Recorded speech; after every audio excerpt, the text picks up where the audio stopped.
الحمد لله رب العالمين والعاقبة للمتقين ولا عدوان إلا على الظالمين الصلاة والسلام على نبينا محمد وعلى آله وصحبه أجمعين أما بعد باب صوم التطوع وما نهي عن صومه یہ باب ہے نفلی روزے کا بیان اور ان روزوں کا بیان جن روزوں سے اسلام میں ممانعت آئی ہے، جو ممنوع ایام ہیں جن میں روزہ نہیں رکھنا چاہیے ان کا بھی بیان ہے۔ اس میں حرام روزے بھی ہیں، مکروہ روزے بھی ہیں، ان کا بیان آئے گا، اور نفلی روزے کا بیان ہے۔ نفل عبادت میں نے پہلے بھی بتایا تھا کہ جو بھی عبادت اللہ نے فرض کی ہے اس کی نفل بھی رکھی ہے، اور اس کا دو فائدہ ہے۔ ایک تو یہ ہے کہ فرض میں اگر کوئی کمی رہتی ہے تو نفل سے اس کی تکمیل ہو جاتی ہے۔ فرض نماز میں اگر کچھ کمی پائی گئی تو اللہ تعالیٰ قیامت میں کہے گا کہ دیکھو میرے بندے کے لیے کوئی سنت نفل ہے، اس نے سنت نوافل پڑھی ہے تو اس سے اس کے فرض کو مکمل کر دو۔ وہی حال روزے کا ہوگا، نفلی روزہ ہے، نفلی صدقہ ہے، زکوٰۃ کے علاوہ نفلی خیرات ہے، نفلی حج ہے، تو اس سے فرض کی کمی پوری ہوتی ہے۔ دوسری بات یہ ہے کہ درجات کی بلندی ہوتی ہے، ثواب میں اضافہ ہوتا ہے۔ جس قدر زیادہ آپ نوافل کیجیے گا اس قدر آپ کے درجات بلند ہوں گے، اللہ تعالیٰ سے تقرب حاصل ہوگا۔ بندہ سب سے زیادہ اللہ سے قریب ہوتا ہے فرض کے ذریعے، اور اس کے بعد بندہ نفل پڑھتا جاتا ہے، نفل پڑھتا جاتا ہے، یا نفلی عبادت کرتا جاتا ہے، یہاں تک کہ وہ اللہ تعالیٰ کی اتنا محبوب بن جاتا ہے کہ اللہ تعالیٰ اس کی ہر بات سنتا ہے، ہر دعا کو قبول کرتا ہے، اور وہ اللہ کا ولی ہو جاتا ہے نفلی عبادت کرتے کرتے۔ اور اس سے جب کوئی جھگڑا تکرار کرتا ہے تو گویا کہ وہ اللہ سے لڑائی کر رہا ہے۔ تو حدیث ہے، بہت فضیلت کی حدیث ہے۔ تو فرائض کے بعد نوافل کے ذریعے آدمی اللہ تعالیٰ سے تقرب اور نزدیکی حاصل کرتا ہے، اس لیے کثرت سے نوافل کا اہتمام کرنا چاہیے۔ تو اس لیے روزے کے اندر بھی نفلی روزے کا بیان ہے، اور نبی صلی اللہ علیہ وسلم بہت کثرت سے روزہ رکھا کرتے تھے، نفلی روزہ۔ جو ابھی حدیث ہم پڑھیں گے، پہلی حدیث اس باب میں ابو قتادہ انصاری رضی اللہ عنہ سے حدیث ہے، اس میں 3 روزوں کا ذکر ہے، نفلی 3 روزوں کا ذکر ہے۔ حدیث پہلے سنیے، اس کے بعد گفتگو کریں گے۔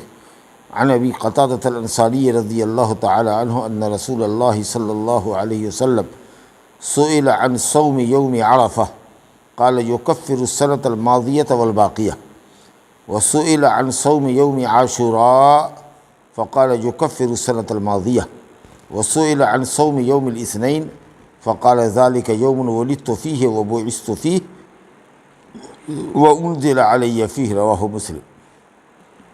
ابو قتادہ انصاری رضی اللہ عنہ فرماتے ہیں کہ بے شک رسول اللہ صلی اللہ علیہ وسلم سے سوال کیا گیا عرفہ کے دن کے روزے کے متعلق۔ عرفہ کہتے ہیں 9 ذی الحجہ، قربانی کا مہینہ جو ذی الحجہ ہے، حج کا مہینہ، اس کی 9 تاریخ کو عرفہ کا دن کہتے ہیں، کیونکہ حجاج اس دن میدان عرفہ میں جمع ہوتے ہیں۔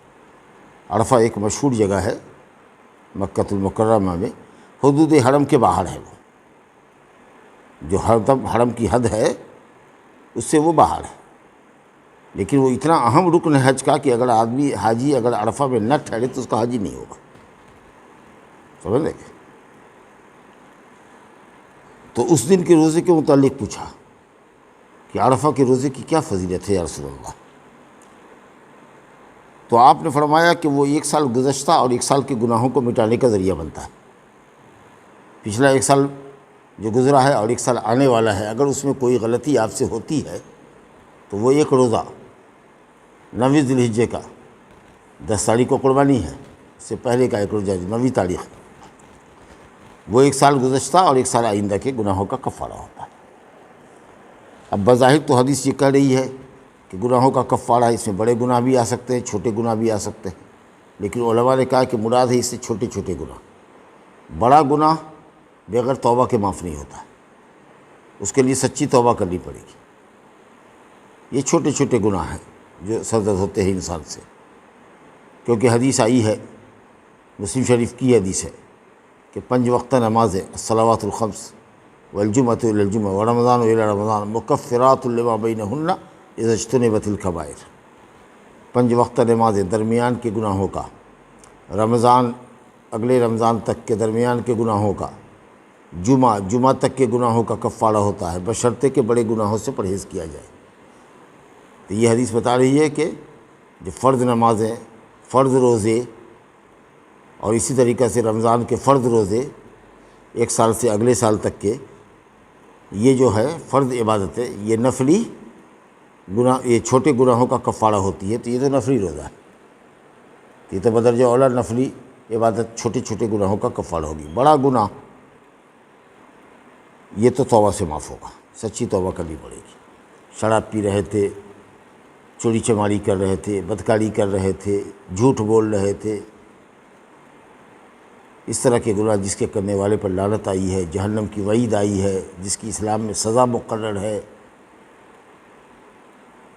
ایسا سب گناہ جو ہے سچی توبہ سے معاف ہوگا۔ سچی توبہ کی اپنی شرط ہے کہ پہلے اس گناہ کو چھوڑیے، جو ہوا اللہ تعالیٰ سے اس کے لیے معافی مانگیے، افسوس کا اظہار کیجیے کہ اللہ اب تک غلطی ہوتی رہی، معاف کر دے، اور اس کے بعد یہ کہ آئندہ کے لیے پکا ارادہ کیجیے کہ اب وہ غلطی آپ سے نہیں ہوگی، انشاءاللہ اللہ معاف کر دے گا۔ اور بندے کا حق اگر مارے ہوئے ہیں، زمین جائیداد لیے ہوئے ہیں، پیسہ چڑائے ہوئے ہیں یا ٹھگے ہوئے ہیں کسی کا، تو اس کو واپس کرا دیجیے کہ بھئی یہ لو، اس سے بھی معافی مانگ لیجیے، اللہ سے بھی معافی مانگ لیجیے۔ کسی کو گالی دے دیا ہے، کسی کو بے قصور مار بیٹھے ہیں 2 تھپڑ، تو جا کے اس سے معافی مانگ لیجیے۔ چلیے، تو ابو قتادہ انصاری رضی اللہ عنہ کی اس حدیث میں ایک سوال پہلا یہ کیا گیا کہ عرفہ کے دن کے روزے کا کیا حکم ہے، کیا فضیلت ہے؟ تو آپ نے کہا کہ 1 سال گزشتہ اور 1 سال آئندہ کے گناہوں کا کفارہ ہے۔ سمجھ گیا کہ چھوٹے چھوٹے گناہوں کا کفارہ ہے۔ اچھا، یہ عرفہ سے مراد عرفہ کے میدان میں رہنے والے حجاج مراد ہیں یا ان کے علاوہ لوگ ہیں؟ تو جمہور اہل علم نے کہا کہ عرفہ کے حجاج کے علاوہ لوگ مراد ہیں، کیونکہ حاجیوں کے لیے جو عرفہ کے میدان میں رہتا ہو اس کے لیے افطار کرنا افضل ہے۔ لوگوں کو شک ہوا نبی صلی اللہ علیہ وسلم کے تعلق سے کہ آپ روزے سے ہیں آج کے افطار سے ہیں، تو حضرت ام الفضل جو تھیں، حضرت عبداللہ بن عباس کی ماں، حضرت عباس بن عبد المطلب کی بیگم، نبی صلی اللہ علیہ وسلم کی چچی ہوئیں، انہوں نے کہا کہ ٹھہرو میں اختلاف کا تصفیہ کر دیتی ہوں۔ ایک پیالہ دودھ کا بھیجا نبی صلی اللہ علیہ وسلم کی خدمت میں، آپ اونٹنی پر بیٹھے ہوئے تھے، پیالہ دیا گیا، آپ اونٹنی پر بیٹھے بیٹھے ہاتھ اٹھا کر کے لوگوں کو دکھایا اور پی لیا، تاکہ سب دیکھ لے میدان عرفہ میں جمع لوگ کہ میں روزے سے نہیں ہوں۔ تو معلوم ہوا کہ حاجی صاحبان کو عرفہ میں چاہیے کہ افطار کریں تاکہ عبادت میں ان کا جی لگے۔ ویسے بھی دھوپ تیز ہوتی ہے، وہاں کی گرمی مشہور ہے، سمجھا کہ نہیں، اور عبادت میں مصروف رہتا ہے آدمی، تو کھاتا پیتا رہے تو عبادت میں جی لگے گا۔ باقی اس کے علاوہ، حجاج کے علاوہ جو لوگ ہیں، ان کے حق میں بہتر ہے کہ وہ روزہ سے ہوں، سمجھا؟ وہ 1 سال گزشتہ اور 1 سال آئندہ کے چھوٹے چھوٹے گناہوں کا کفارہ ہے، بڑی بڑی فضیلت ہے یہ۔ وَسُئِلَ عَنْ صَوْمِ يَوْمِ عاشوراء، دوسرا سوال کیا گیا عاشوراء کے روزے کے متعلق۔ عاشوراء کہتے ہیں 10ویں محرم کو، اس دن کے روزے کا کیا حکم ہے یا رسول اللہ؟ تو آپ نے فرمایا یکفر السنۃ الماضیہ، وہ 1 سال گزشتہ کے گناہوں کا کفارہ۔ گویا عرفہ کا روزہ افضل ہوا عاشوراء کے روزے سے، یہ 1 سال گزرے ہوئے سال کے گناہوں کا کفارہ ہے، اور عرفہ کا روزہ 9 ذی الحجہ کا 1 سال گزشتہ اور 1 سال آئندہ کے گناہ کا کفارہ ہوا۔ تو یہ عاشوراء ہوا 10ویں محرم۔ اس کی کیا تاریخ ہے؟ جب نبی صلی اللہ علیہ وسلم ہجرت کر کے مدینہ آئے تو معلوم ہوا کہ یہودی روزہ رکھتے ہیں 10 محرم کا۔ پوچھا کیا بات ہے؟ تو کہا کہ آج ہی کے دن اللہ رب العالمین نے موسیٰ علیہ السلام کو، ان کے ماننے والے کو نجات دیا تھا، اور فرعون کو اور اس کے قوم کو ہلاک کیا تھا۔ اسی حضرت موسیٰ علیہ السلام نے شکرانے میں روزہ رکھا، تو آپ نے کہا نحن احق بموسیٰ منکم، میں تم لوگوں کے مقابلے میں موسیٰ علیہ السلام کی اس خوشی میں شریک ہونے کا زیادہ حق رکھتا ہوں۔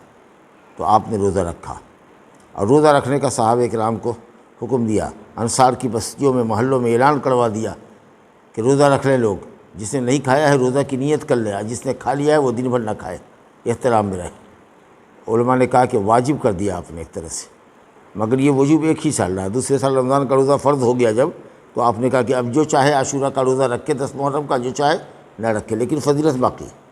آپ صلی اللہ علیہ وسلم 9 سال آپ نے رکھا ایک روزہ 10 محرم کا، آخری محرم میں آپ نے ارادہ کیا کہ اگر اگلے سال زندہ رہا تو یہود کی مخالفت میں 2 روزے رکھوں گا، 9 کا بھی اور 10 کا، 9 کا روزہ رکھوں گا، یعنی 10 کا تو رکھتا ہی ہوں، 9 کا بھی رکھوں گا تاکہ یہود کی مخالفت ہو جائے۔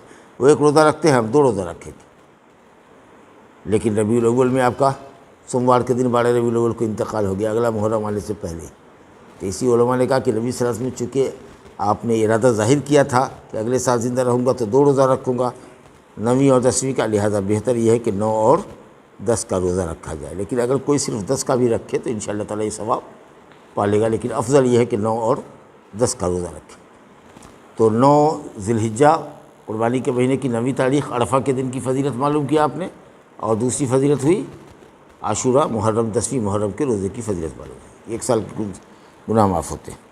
اور تیسرا دن کون سا ہے پوچھا گیا آپ سے کہ سوموار کے دن کے روزے کا کیا معاملہ ہے، سوموار کے دن کی کیا حیثیت ہے؟ تو آپ نے فرمایا کہ سوموار کے روزے کے تعلق سے کہ ذالک یوم ولدت فیہ، یہ وہ دن ہے جس میں پیدا کیا گیا، یعنی جس میں میری پیدائش ہوئی۔ سوموار کو نبی صلی اللہ علیہ وسلم کی پیدائش ہوئی۔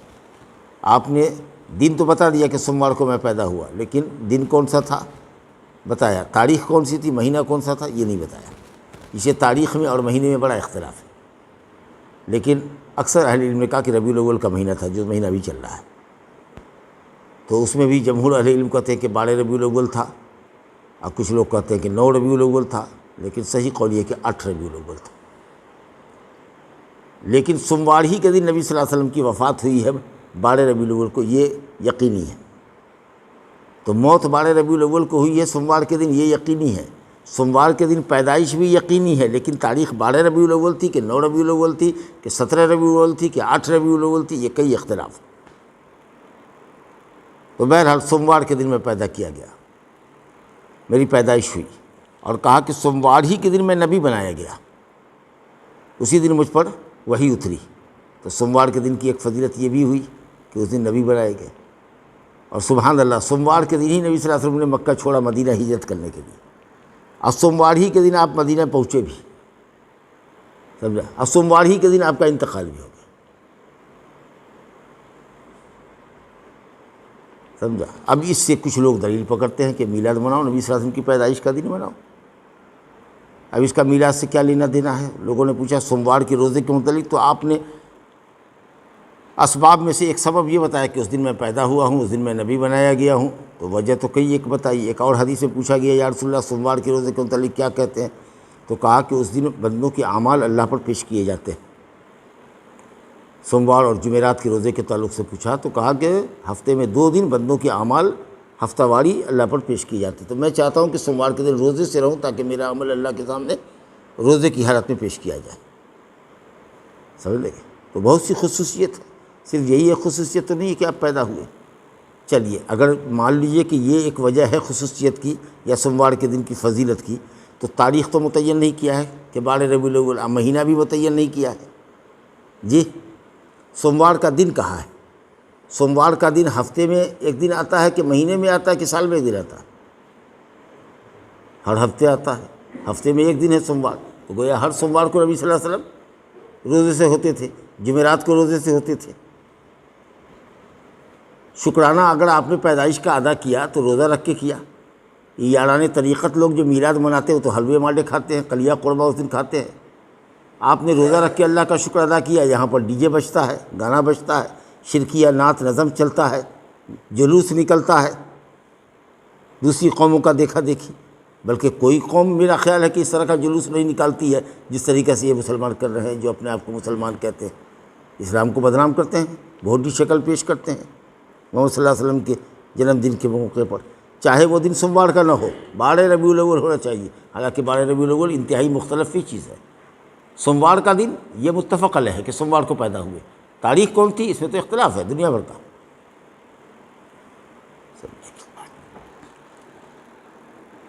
تو مارو سر پھٹے گھٹنا والا معاملہ ہے، سمجھا کہ نہیں؟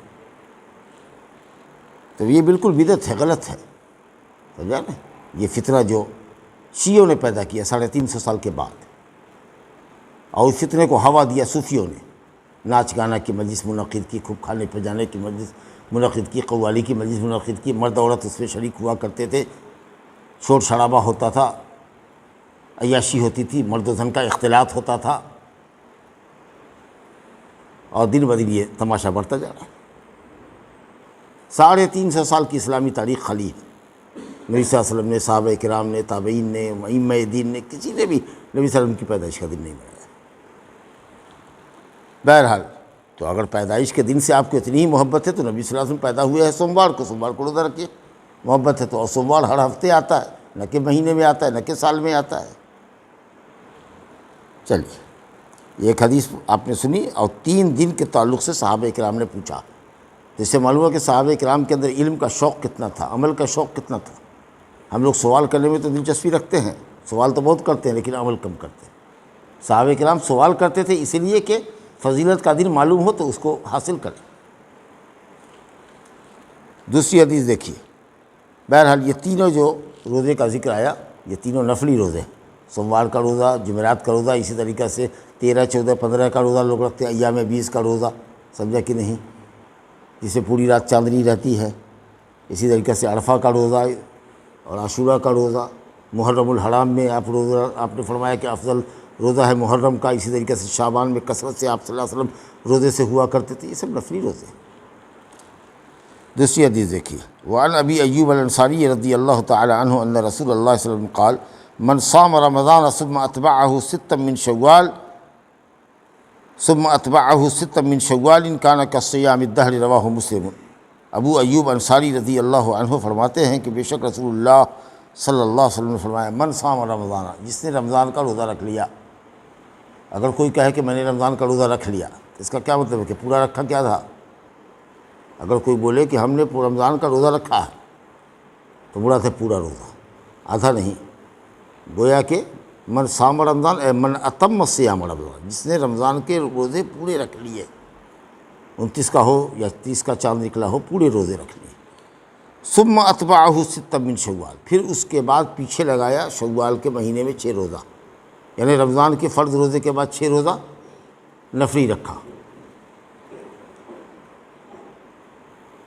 6 روزہ نفلی رکھا، لگاتار رکھے تو اچھا ہے، اور عید کے بھی صبح ہو کر کے رکھے تو اچھا ہے، تاکہ ابھی روزے کی عادت پڑی ہوئی ہے تو ابھی روزہ رکھنا آسان ہوگا۔ 4-5 روز کے لیے پھر گیپ کر دیجیے گا تو طبیعت اچاٹ ہو جائے گی۔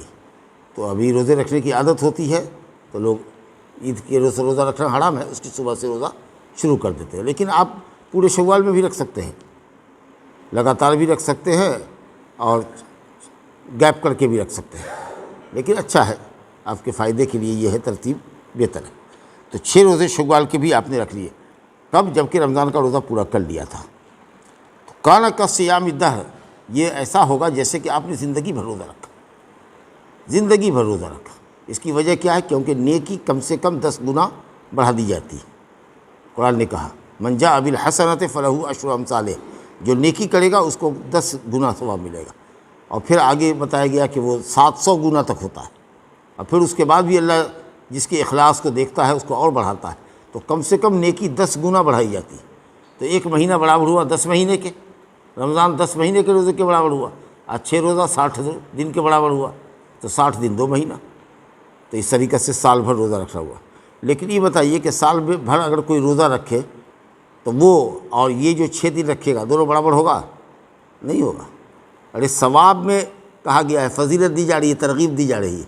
کہا گیا قرآن مجید سورہ اخلاص جس نے 1/3 قرآن ہے، 1/3 قرآن ہے، تو 3 مرتبہ کوئی قرآن پڑھ لے، سورہ اخلاص پڑھ لے تو پورے قرآن کا ثواب مل جائے گا۔ اس کا مطلب کہ پورا قرآن کوئی پڑھے اور کوئی 3 مرتبہ قل ہو اللہ پڑھے، دونوں برابر ہو جائے گا۔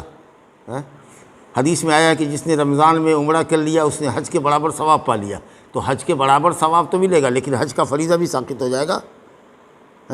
رمضان میں عمرہ کرنے سے حج کا فریضہ ساقط ہو جائے گا؟ دیکھیے یہ بھی نہیں معلوم۔ ارے حج اپنے ایام میں نہ ہے، 8 ذی الحجہ سے نہ حج شروع ہوتا ہے۔ حج کا ثواب ملتا ہے رمضان کے عمرے سے، لیکن حج ادا نہیں ہوتا ہے، حج تو حج کے موقع پر ہی کرنا پڑے گا۔ تو یہ ثواب میں فضیلت میں بتایا گیا، اس کا یہ مطلب نہیں ہے کہ آپ کا یہ رمضان کا عمرہ حج سے کافی ہو گیا، جو عمرہ کر کے رمضان میں آ گیا آپ اس کو حج کرنے کی ضرورت نہیں ہے، ایسا تھوڑی مطلب ہے۔ تو آپ یہ سمجھو کہ پوری زندگی روزہ رکھ رہے ہو، کتنی بڑی فضیلت ہے، رمضان کے بعد 6 روزہ رکھ لیتے ہیں، لیکن رمضان کا روزہ مکمل ہونا چاہیے۔ اگر روزہ چھٹا ہوا ہے آپ کے سر پر تو پہلے اس روزے کی قضا کیجیے۔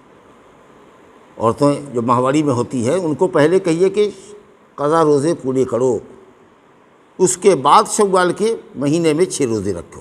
اگر وہ روزہ تمہارے اوپر باقی ہے، شوال کا روزہ رکھو گی تو یہ روزہ ادا نہیں ہوگا۔ صحیح قول اہل علم کا یہی کہ اگر واجب روزہ جو تم پر ہے چھٹا ہوا، جب تک اس کی قضا نہیں کرو گی اس کے بعد روزہ رکھو گی تب ثواب ملے گا۔ قضا روزہ چھوڑے ہوئے ہے جو واجب ہے آپ کے اوپر اور نفلی روزہ رکھ رہے ہیں تو علماء نے کہا کہ یہ ثواب نہیں ملے گا اس کو۔ جسے رمضان کا روزہ رکھ لیا اس کے بعد 6 روزے رکھے، تاکہ رمضان کا ایک مہینہ 10 مہینے کے برابر ہے۔ تو آپ کے اوپر تو رمضان کے روزے کی قضا واجب ہے تو پہلے اس کی پورتی کیجیے نا، اس کے بعد نفلی روزہ ہے۔ چلیے، لا الہ الا اللہ۔ ایک حدیث اور پڑھتے ہیں۔ وعن ابی سعید الخدری رضی اللہ تعالی عنہ قال قال رسول اللہ صلی اللہ علیہ وسلم ما من عبد يصوم يوما في سبيل الله الا باعد الله بذلك اليوم عن وجهه النار 70 خريفا متفق علیہ واللفظ لمسلم۔ ابو سعید خدری رضی اللہ عنہ فرماتے ہیں کہ رسول اللہ صلی اللہ علیہ وسلم نے فرمایا، نہیں ہے کوئی بندہ جو ایک دن روزہ رکھے اللہ کے راستے میں، نہیں ہے کوئی بندہ جو ایک دن روزہ رکھے، بندے سے بڑا مسلمان بندہ، یوں تو اللہ کا سب بندہ ہے، مومن کافر سب بندہ ہے، سب اللہ کے حکم کے تحت ہے، سمجھا کہ سب اللہ کا محتاج ہے، روزی کا سب محتاج ہے، ہوا پانی کا سب محتاج ہے، تو بندہ تو سب ہے، لیکن خاص بندہ جو اللہ کا فرما بردار بندہ ہوتا ہے وہ مومن ہوتا ہے۔ اور مومنوں میں بھی جو انبیاء کرام ہوتے ہیں وہ اللہ تعالیٰ کے خاص الخاص بندے ہوتے ہیں، سمجھا کہ تو عبد سے بڑا مومن ہے کوئی بھی مومن مسلمان اللہ کے راستے میں ایک روزہ رکھتا ہو۔ اب اللہ کے راستے سے کیا مراد ہے؟ رضا الہی کے لیے ایک روزہ رکھتا ہو، اللہ کی رضا اور خوشنودی کے لیے نبی صلی اللہ علیہ وسلم کی سنت کے مطابق، یا روزے سے مراد ہے فی سبیل اللہ سے مراد ہے جہاد میں جا رہا ہے اللہ کے راستے میں قتال کرنے کے لیے، اور اس میں وہ روزے سے، حالت قتال میں روزے سے، اللہ اکبر، جنگ بھی لڑ رہا ہے اور روزے سے بھی ہے، الا باعد اللہ بذلک اليوم، تو اس ایک دن کے روزے کے بدلے میں اللہ رب العالمین اس کے چہرے کو جہنم سے 70 سال کی دوری پہ رکھے گا، اتنا دور اس کو جہنم سے کر دے گا۔ تو یہ اس شخص کے لیے جو اللہ کے راستے میں جہاد کے لیے نکل رہا ہے یا میدان جہاد میں کافروں سے لڑ رہا ہے اور روزے سے ہے، تو اس کی یہ فضیلت ہے کہ 70 سال جہنم سے وہ دور ہوگا، یعنی انتہائی دور ہوگا، جہنم اس کو چھوئے گی بھی نہیں، سمجھا کہ بہت دور ہوگا۔ لیکن یہ اس مجاہد کے لیے ہے جو روزہ رکھتے ہوئے بھی پوری پامردی اور طاقت سے لڑائی لڑے، لیکن اگر روزے کی وجہ سے کمزور پڑ رہا ہے، لڑنے میں نہیں سک رہا ہے، یا سفر میں جا رہا ہے جہاد کرنے کے لیے اور بے ہوشی طاری ہو رہی ہے، سمجھا کہ نہیں، تب تو یہ اچھی بات نہیں ہوگی، کیونکہ آپ تو جا رہے ہیں جہاد کرنے کے لیے، روزہ رکھ کر کے آپ کمزور ہو جائیے گا تو بیکار بات ہے، اصل تو آپ کو جنگ جیتنی ہے۔ تو اگر کوئی ایسا توانا اور تندرست آدمی ہے، قوی اور مضبوط آدمی ہے جو روزہ بھی رکھے اور جہاد بھی کرے تو ماشاءاللہ کیا بات ہے۔ لیکن اگر لگتا ہے کہ کمزوری ہو جائے گی اور لڑنے پر قادر نہیں ہوئیے گا تو بہتر ہے کہ روزہ توڑ لے آدمی، تاکہ پوری توانائی سے لڑے۔ ھذا وباللہ التوفیق، صلی اللہ علیہ وسلم محمد وآلہ وصحبہ اجمعین۔